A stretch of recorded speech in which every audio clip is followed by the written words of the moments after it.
ATS guide চ্যানেলে তোমাদের সবাইকে ওয়েলকাম। দেখো, লাস্ট যেবার এসএলএসটি নিয়ে আমি কাউন্সিলিং নিয়ে একটা ভিডিও বানিয়েছিলাম, তো সেই কথাগুলো কিন্তু সত্যি হতে চলেছে, ঠিক আছে? আর সেটা কিন্তু এটা আজ মুখের কথা না, আনন্দবাজার পত্রিকায় প্রকাশিত একটা খবর, আমি সেটাও তোমাদের দেখাবো। তো আমি লাস্ট যে ভিডিওতে যে কথাগুলো বলেছিলাম সেই কথাগুলোই কিন্তু সত্যি প্রমাণিত হলো। আমি কি বলেছিলাম যে যেহেতু 11-12 পরীক্ষা চলছে আর মাধ্যমিকের পরীক্ষা, সেই জন্য কিন্তু এইটা ডিলে হচ্ছে, কারণ সেখানে টিচারদের ইনভিজিলেটরের কাজ করতে হচ্ছে, গার্ডের কাজ করতে হচ্ছে, সেই জন্য ডিলে হচ্ছে। আরও একটা বিষয় বলেছিলাম যে কি এখনও শিক্ষা দপ্তর থেকে সঠিক ভ্যাকান্সিটা কিন্তু মানে স্কুল ওয়াইজ বা তোমাদের কাস্ট ওয়াইজ যে ভ্যাকান্সিটা সেটা কিন্তু সঠিকভাবে এসে এখনও পৌঁছায়নি আমাদের মধ্যশিক্ষা পর্ষদের কাছে। তো এই সব কারণে কিন্তু ডিলে হচ্ছে। আর মেন যেটা কারণটা ছিল মাধ্যমিক উচ্চ মাধ্যমিক পরীক্ষা। তো এখন যেহেতু পরীক্ষাটা মিটে যাচ্ছে, আমি মেনলি বলেছিলাম 11-12 তারিখ অবধি মেন সাবজেক্টের পরীক্ষা, যদি নোটিশ আসে তো তারপরে গিয়ে আসবে। আর পরীক্ষাটা শেষ হলে মোটামুটি ফেব্রুয়ারির শেষে গিয়ে কিন্তু তোমাদের কী হবে, কাউন্সিলিং প্রক্রিয়াটা শুরু হতে পারে, ঠিক আছে? তো সেটাই আজ দেখাবো তোমাদের। আনন্দবাজারে প্রকাশিত একটা খবর। তো আনন্দবাজারে যখন আনন্দবাজারের মতো পত্রিকায় একটা খবর প্রকাশিত হয়েছে মানে সেটাকে অথেন্টিক ধরে নিতে পারো। আর সেটাই কিন্তু আমরা আগে বলেছিলাম, বিশেষ করে আমি বলেছিলাম। তো দেখাই চলো খবরটা কি বলেছে, তাহলে কিন্তু সেই অনুযায়ী তোমাদের মোটামুটি দ্বিতীয় সপ্তাহের দিকে কিন্তু একটা বিজ্ঞপ্তি আসতে পারে, আর তৃতীয় সপ্তাহ থেকে কাউন্সিলিং পরীক্ষা শুরু হতে পারে। তো চলো আমরা খবরটা দেখে নিই, তাহলে তোমাদের আরও বোঝা যাবে যে ব্যাপারটা কি ঘটেছে। দেখো, আমি যেটা দেখাচ্ছি সেটা কিন্তু বাজারে প্রকাশিত হওয়া খবর। দেখো কী লিখেছে এখানে, যে বিষয়ভিত্তিক ও জাতিভিত্তিক কত শূন্যপদ রয়েছে তার হিসাব ম্যাচিং ভ্যাকান্সি মধ্যশিক্ষা পর্ষদের কাছে পাঠালো রাজ্য শিক্ষা দপ্তর, ঠিক আছে? তবে তা এখন স্কুল সার্ভিসের কমিশনের হাতে পৌঁছায়নি। দেখো, আমি সেটাই বলেছিলাম যে আগের ভিডিওতে এখনও এসে পৌঁছায়নি, কিন্তু এটাও ডিলে হওয়ার একটা কারণ।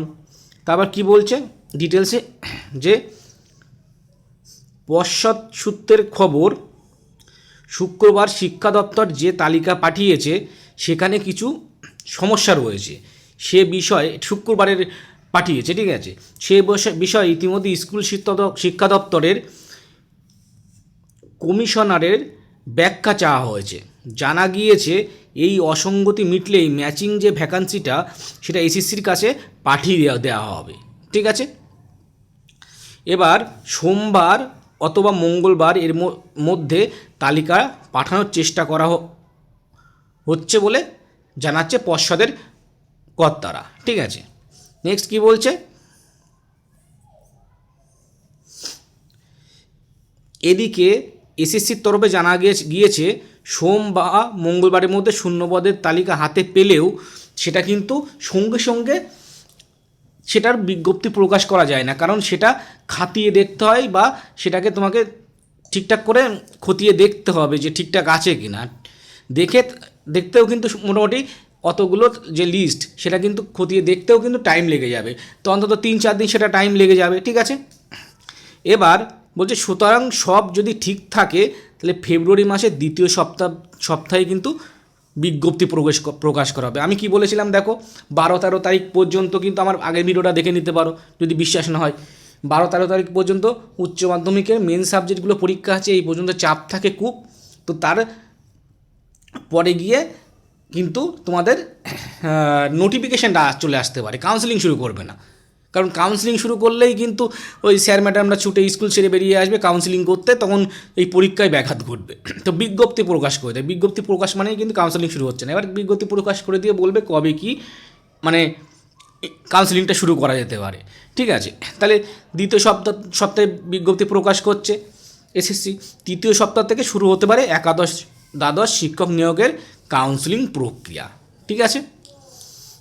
এবার এখানে সুপ্রিম কোর্টের নিয়োগ অনুযায়ী 31 আগস্টের মধ্যে তো কাউন্সেলিং প্রক্রিয়া শেষ করে নিয়োগ প্রক্রিয়া করার কথা ছিল, সেটাই বলেছে এখানে, ঠিক আছে?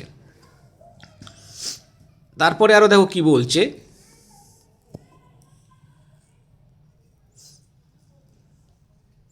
দেখো আমি যে কারণটা বলেছিলাম যে মনে করা হচ্ছে মাধ্যমিক ও উচ্চ মাধ্যমিক পরীক্ষার কারণে খানিক বিলম্ব হচ্ছে এই কাউন্সেলিং প্রক্রিয়া, দেখো এটাও আমি বলেছিলাম। ঠিক আছে, তাহলে মোটামুটি যাই হোক মিলে যাচ্ছে। তোমাদেরকে আমি ফালতু ভিডিও বানিয়ে তোমাদেরকে বিভ্রান্ত করার কোনো আমার ইচ্ছা নেই, কারণ আমি এখানে এই টাইপের ভিডিও কখনো বানাই না। ঠিক আছে, অনেকে উল্টোপাল্টা কমেন্ট করে, সেই জন্য আমার কথাগুলো বলা। এবার আমি মেনলি এখানে টিচিং এক্সামের যে টেটের পরীক্ষাগুলোর জন্য পেডাগোগির ক্লাস বা সায়েন্স ক্লাস, ম্যাথের ক্লাস, এইগুলোর ক্লাস করাই, সাবজেক্ট ওয়াইজ পেডাগোগিগুলো করাই। এক ম্যাম আছেন, তিনি সায়েন্সের ক্লাসগুলো এখানে করাচ্ছেন। তাছাড়া যে ইন্টারভিউগুলো হয় তাই ইন্টারভিউ টিপস বা কী ধরনের কোশ্চেন আসতে পারে এসব নিয়ে আমি ক্লাসগুলো দিই। এগুলো আমার মেন লক্ষ্য না, তবুও তোমাদের সুবিধার্থে যেটুকু খবর পাই দেওয়ার চেষ্টা করি। ঠিক আছে, তো দেখো এখানে আমি যেটা বলেছিলাম সেটাই এখানে লিখেছে। এবার থার্ড উইকে বলছে টুকটাক ওদিকে ডিলের কারণে কিন্তু 1-2 দিন পিছিয়ে যেতে পারে বা এগোতে পারে, এরকমই হবে। কিন্তু খুব আর ডিলে হবে না, মোটামুটি ফেব্রুয়ারির মধ্যেই কাউন্সেলিং পরীক্ষাটা শুরু হয়ে যাবে। ঠিক আছে,